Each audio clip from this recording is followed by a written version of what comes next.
Welcome back everybody, my name's Nick930 and these are my first impressions from my time with the new Xbox and Windows exclusive Sea of Thieves. Sea of Thieves, developed by developers Rare, is an online open-world pirate simulator that lets you sail the seven seas with your friends.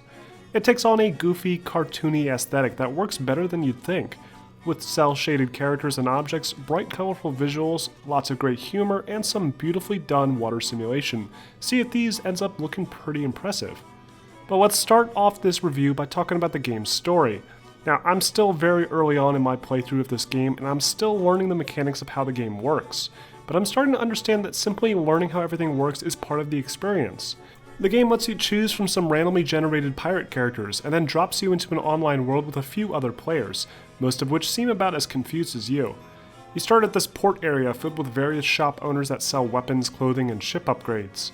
Since you start off with absolutely nothing, you can't really do much here, and I ended up accepting some random mission parameters and jumping onto the ship itself.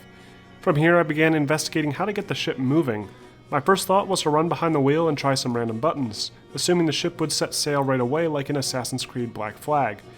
But here's where the game gets interesting. The ship actually behaves more realistically than you'd think, rotating with the wind and waves and requiring you and your crew of players to actually run around the deck and adjust various sails and directions.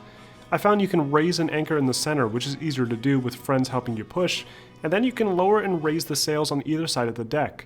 Once you're moving, one player will need to take control of the ship's wheel and steer it to your location. But that's the other thing, you don't really know where you're going.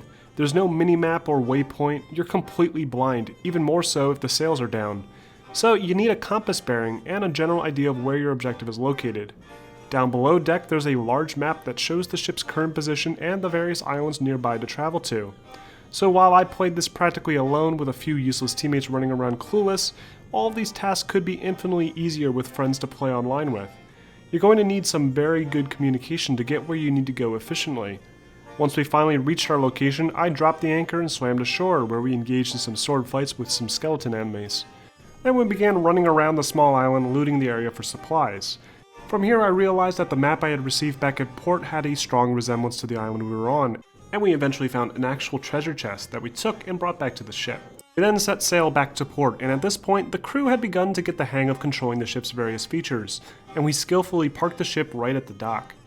Now if you break it all down, it was a very simple mission, but all the things that we were forced to learn on our own made the experience so much more rewarding. So I would complain that there's not enough explained to the player at the start, but I think that's part of the fun. Next we have the game's visuals and performance. Like I said before, this game goes for a cel-shaded approach, with very cartoon-oriented character designs and environments.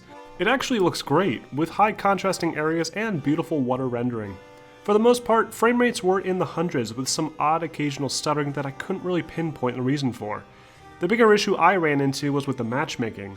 Now I only ran into this issue at midnight when I was trying the game out on release, but I had a serious problem even connecting at all. I had to add the UK English pack to my Windows PC for the game to even turn on, and then I was stuck searching for a crew no matter what settings I chose. It doesn't seem to be easy to just jump into the game alone and set sail on a smaller ship by yourself. I get that the larger galleons will require more players to be effective, but I wouldn't mind an option to set sail alone on whatever ship I want. But maybe I just didn't select the right options. But this is likely just an issue with the initial launch of the game. I'm expecting the Xbox One X version won't have as much of an issue. Overall, the game is looking really good. It's currently $60 on Xbox One and the Windows 10 store, and feels incredibly well polished. I think this is a great game for players looking for a fun cooperative experience to goof around and play with their friends. Now this isn't the full review for this game, I still need to get a lot more time in before I can make a final judgment, but I really am looking forward to playing more of this game. In the meantime, I hope this review was helpful, and if you have any questions, feel free to post them below. If you want to see more content like this, don't forget to like and subscribe to my channel for more content posted every week.